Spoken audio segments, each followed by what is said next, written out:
Hey y'all, welcome back to another episode of Bedroom Talks where we get financially intimate.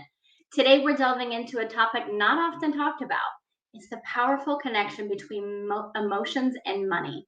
Join me as we uncover how feelings impact our finances and learn actionable tips to achieve true financial freedom. Hey y'all, get under the covers and get comfortable, because we're about to get intimate. No, not that kind of intimate, but close. Did you know that 3 of the most intimate conversations we can have are sex, mental health, and finances? Probably didn't expect that last one, did you? Financial challenges are actually one of the leading causes of divorce and stress today. A big reason? We don't talk about it. At least not thoroughly anyhow. That's where I come in. Hi, I'm Dr. Michelle Marie, a certified wealth coach, best-selling author, and the creator of Bedroom Talks. Get Financially Intimate, a podcast focused on bringing awareness to the importance of financial intimacy and enticing openness to get real in a judgment-free zone. Together, we're going to cover a multitude of financial topics so you can leap toward financial freedom with confidence. Are you ready? Grab your wine or whatever drink you prefer, and let's unrobe this topic. All right, y'all, let's just get started. Up first, we're going to talk about understanding the emotions and money connection. All right. We're going to unravel the psychological intricacies of money management and explore how emotions can influence our financial choices. Plus, you're going to gain some insights into how our feelings shape our spending habits and overall financial well-being. So, how do we do that? First and foremost, we have to reflect on our past financial decisions. It's important to take time to look back at your financial choices and identify any patterns or emotions that may have influenced them. This essentially is a self-awareness, okay? And it's going to help you to understand your money habits better. Here's what I like to say about this particular topic, or this particular, what's the word I'm looking for, practice. No, our past doesn't have to define us. But if we don't understand what has happened in our past and how it is connected to our current future in the way of improving and ensuring that we're not repeating past mistakes and repeating bad cycles or generational habits that are not beneficial for us, if we just ignore that stuff and never deal with it, we're never going to get out of those cycles. So we have to recognize what happened, be willing to admit this is what happened, and work on growing through that, work on improving those areas in order to get better, in order to come out of those situations and not repeat those cycles. Okay. So next is to create a money journal. Journaling is so therapeutic, and it doesn't have to be extensive. It can literally just be jotting down words or phrases, and it doesn't have to be very long. You can do it once a week, you can do it once a day, whatever works best for you. But start journaling your feelings and thoughts about money regularly, okay? Write down any emotions that arise when making financial decisions or facing financial challenges. This practice will actually reveal insights into your emotional relationship with money. It can be so eye-opening, all right? And lastly, seek professional guidance. Consider consulting a financial therapist or a counselor or even a financial coach like myself, ones that specifically incorporate mindset and things of that nature into what they do, who can help you explore the emotions behind your money behaviors and provide guidance on improving your financial well-being. All right. I want you to know that there is absolutely nothing wrong with going to somebody else for help. I've done it. I still do it to this day. Okay. And it is healthy, so healthy, as well as freeing and peaceful. All right. Next step is to identify negative money emotions. All right. So, what we're going to do here is we're going to shed some light on common negative emotions like fear, guilt, and shame surrounding money. We're also going to discover ways to confront and overcome those feelings to build a positive relationship with your finances. All right. So, what does that look like? First and foremost, acknowledge and accept your feelings. Okay, we talked about this a little bit a couple of minutes ago. Don't ignore the negative emotions related to money. Instead, you want to allow yourself to experience and accept them without judgment. Recognize that these emotions are the first step toward addressing them. Okay, recognizing the emotions is the first step toward addressing them. All right. Then practice self-compassion. Be kind to yourself when facing financial setbacks or mistakes. They always happen. Even still to this day, I make mistakes. There are some times where I forget to keep track of my some of my spending things. If I go to the store, if I go to go get gas or something of that nature, sometimes I forget to write it down, and then a week later, I'm looking at stuff and I'm like, wait, hold on, something's off here.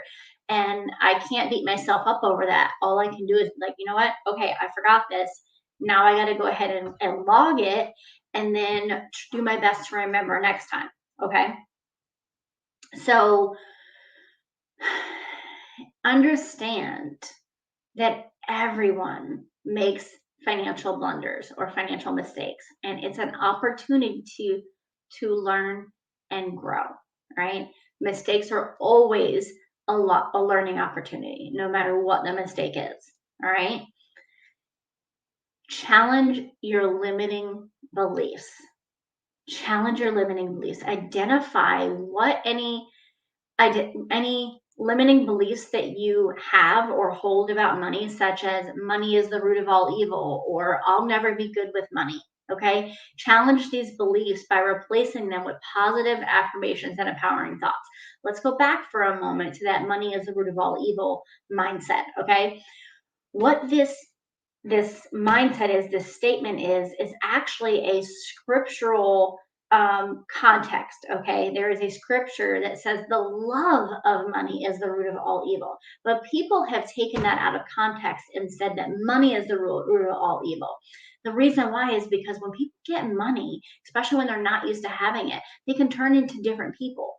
Okay, they can get greedy, they can get selfish.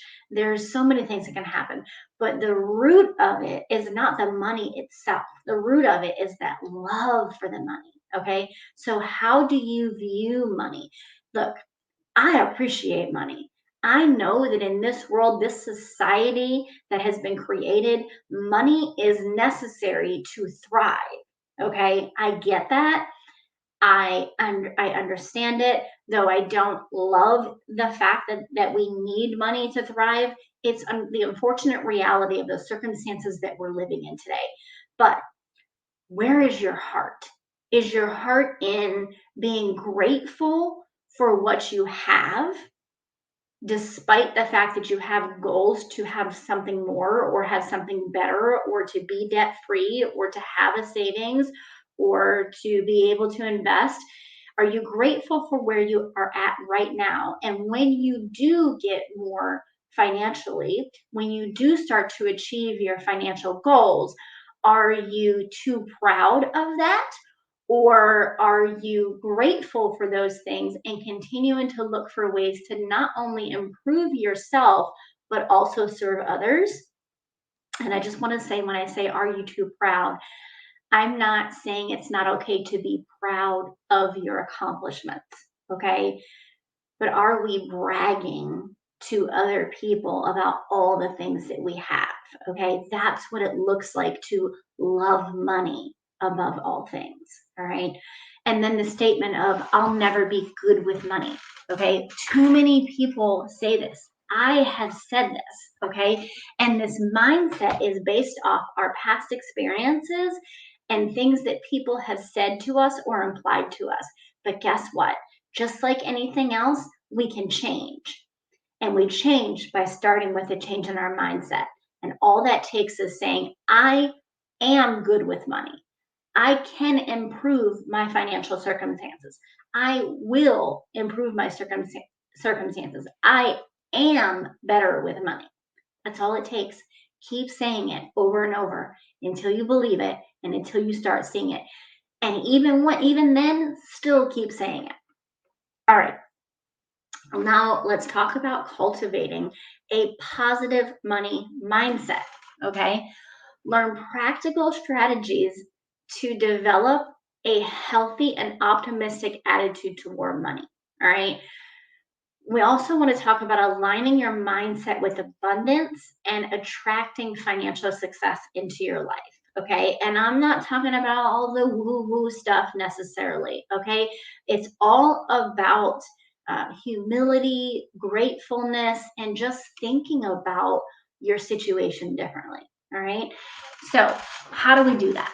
Let's focus on abundance. Shift your mindset from scarcity to abundance by recognizing the opportunities and resources that are available to you. Okay. Cultivate gratitude for what you have and envision a financially abundant future. Let's go back. Recognizing the opportunities and resources available to you. All right. Do you have a roof over your head? Do you have a car to get to and from work and to other places you need to be? Do you have food in your fridge? Do you have clothes on your back? Okay. Having a job in general, having health for you and your family. These are all things that are available to you, things that you have. Do you have supportive friends and family that are there for you, that are encouraging you? There are even things within your community that you can tap into that you may not yet be aware of, or maybe you are and you're utilizing them. Practice gratitude for those things. Okay. Next, I invite you to educate yourself. Okay. Investing time in financial education and self improvement is so important. Something as simple as listening to this podcast or podcasts similar to this is a form of financial education, and it literally just takes time, not money, to invest into that. Okay. Understand, the more knowledge you gain about money management, the more confident and positive you'll become about handling your finances. Okay. And the last one on here is to surround yourself with positivity. Okay. It is so vital to connect with like minded individuals who have a positive outlook on money and financial success. Take a look at the people around you. Are those people constantly negative about their situations? Are they constantly in financial turmoil? Are they constantly having to borrow money? Are they constantly late on things? Who around you is striving for financial abundance and financial success in the most productive and humble way? Okay. Make sure that you surround yourself with some of those people, even if that just means sitting and listening to them and hearing their insights and wondering, hey, well, what do you think about this? And what do you think about that? Okay, there are people that want to share their stories with other people because they see the world and they see what's going on and they don't want to see other people in those situations. Okay, all right. It's also important to engage in uplifting conversations and read books, or, like I said, listen to podcasts that promote financial empowerment. All right, there's lots of them out there, so many of them. You can even get on YouTube and Google some things. Okay, you're not Googling on YouTube, but you get my point, right? All right. Now, let's break free from emotional spending and impulse buying. Can I get an amen for anyone who has ever bought something in the middle of the night and the next day realized, you know what? That was an impulse and I shouldn't have done it. Same. Okay.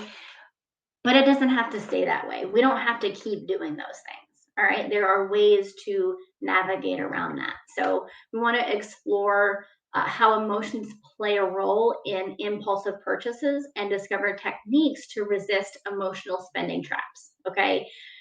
Ultimately, we want to take control of our impulses and make mindful financial decisions.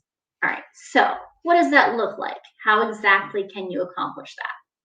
Well, I encourage you to implement a cooling off period. When you feel the urge to make an impulse purchase, give yourself a designated cooling off period before making a decision. I typically recommend 24 to 48 hours. Okay.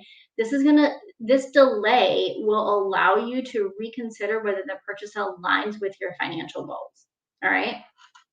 I also highly recommend that you set spending limits. All right. Establish a budget for discretionary spending categories and stick to them. All right. This could be a personal spending line item for the month.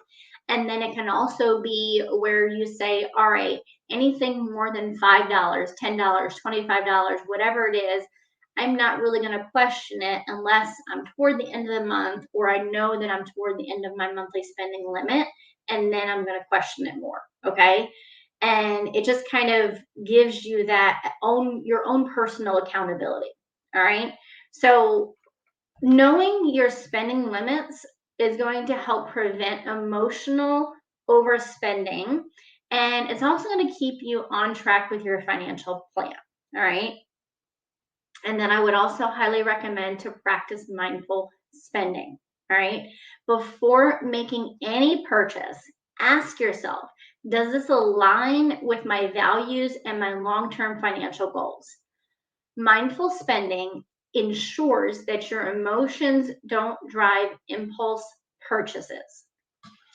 I'm going to pause here and I'm going to explain this piece. And before I share this piece, I'm going to say potential trigger warning for anybody listening that may have experienced walking through some sort of addiction themselves or know somebody who's walked through an addiction.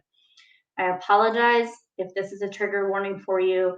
You are welcome to fast forward for the next 30 to 60 seconds, whatever works best for you. But here's what I want to share. Emotional spending is essentially an addiction. Just like people get addicted to food, alcohol, drugs, things like that, we can get addicted to spending. Okay. There is more often than not always some kind of an emotional root behind the reason for us having that spending urge. Okay. It is a craving, an urge, a addictive thing within us that when we make that purchase, first off, it starts with seeing that item, that ad, or the thing that we're looking at. And we're like, oh my goodness, I need that right now, right? Well, when we utilize those techniques that we discussed a few minutes ago, setting spending limits and implementing a cooling off period, what we're doing, as well as, practicing mindful spending with asking yourself whether getting that item will align with your values and your long-term financial goals.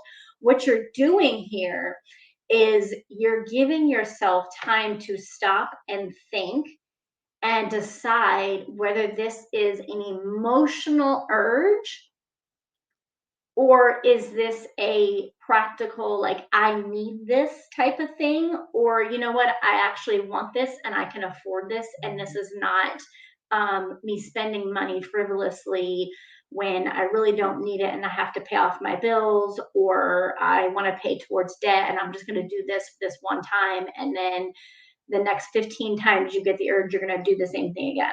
Okay. We want to break that cycle by giving ourselves the cooling off period and setting the spending limits. All right. Most often, if it truly is a an emotional urge, if you give yourself that 24 to 48 hours, before you make that purchase, that urge is going to go away. Okay? You're going to realize this was just an urge. It was just a craving. I don't really need this thing, and I don't need to spend the money on this. I can spend the money on something else. The other thing that you're going to do most likely is if you still really want it, but you're like, oh, I probably shouldn't spend the money on this right now, you're going to probably come up with a plan to say, you know what, I can't get this right now, but maybe I can get it next month. And here's how I'm going to make that happen. And that's okay. All right.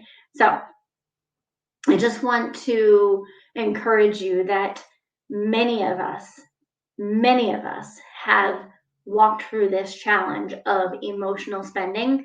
And I promise you that even though it is a little bit challenging to get started and sometimes takes a lot of practice with this technique, it is helpful, instrumental, and people are successful in overcoming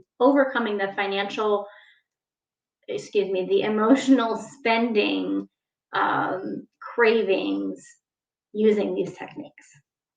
All right, now, the last thing I really want to talk about here is achieving financial freedom through emotional awareness. Okay, you want to embrace the power of emotional awareness to take charge of your financial journey. It's important to identify triggers that lead to financial setbacks and learn to navigate through them with grace. So, all right, Michelle, I hear you, but can you explain further what exactly does that mean? Okay, I got you covered. First and foremost, develop a financial vision. All right, envision your financial goals and create a clear vision of what financial freedom means to you. Understand your aspirations because it's going to keep you motivated on your journey. All right, you have to understand your why. What's that bottom line for you? All right, maybe it's tied to your family, maybe it's tied to something else. What is that why for you? Hone in on that and don't forget it. You also want to stay mindful of your emotions during financial decisions. Whenever you face significant financial choices, take a moment to check in with your emotions. Make decisions from a place of emotional balance and clarity. If you are going through stress, grief, frustration, overwhelm, anything like that, ladies, if you are on your cycle and your hormones are out of whack, pause. Try not to make big financial decisions during those times. All right.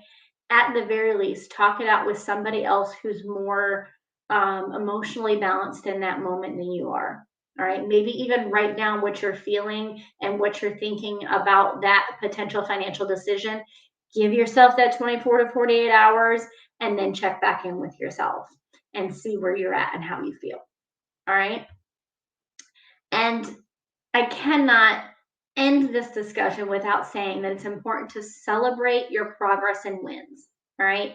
You want to celebrate your financial achievements, no matter how small. Recognizing and celebrating progress will boost your confidence and reinforce positive financial habits. All right. If all you did this week was remember one time to track your finances, congratulations. I am so proud of you, and you should be proud of yourself. Celebrate everything, no matter how small it is. It's going to motivate you and encourage you. All right. As always, in these episodes, I love to leave you with motivation, encouragement, guidance, anything that's going to help you in your journey. So today we're going to come out of Hebrews 13:5, and it says, keep your life free from the love of money and be content with what you have. For he has said, I will never leave you or forsake you. And this just goes back to that gratefulness, the gratitude, and the humility for where you're at and what you currently have. Start there. Start there. All right. And then we've got a quote from Bradley Vincent, and it says, money is a tool. When it's used properly, it makes something beautiful. Used wrong, and it makes a mess. All right, y'all. I want to invite you for a transformative financial mastery workshop this month. It's going to be on August 30th and 31st, where you're going to acquire even deeper insights into mastering your finances. You can secure your spot now at www.financialabundanceblueprint.com/workshop and take the first step toward financial liberation. Did I mention it's a free workshop? Not only do I want to invite you, but I also want to invite you to share this with your family and friends who might need this same thing. All right. I truly thank you for joining me on this episode of Bedroom Talks, Get Financially Intimate. Remember, the emotional intelligence is an essential aspect of financial empowerment. By nurturing a healthy emotional relationship with money, you can pave the way for lasting financial freedom and well-being. Talk to you soon.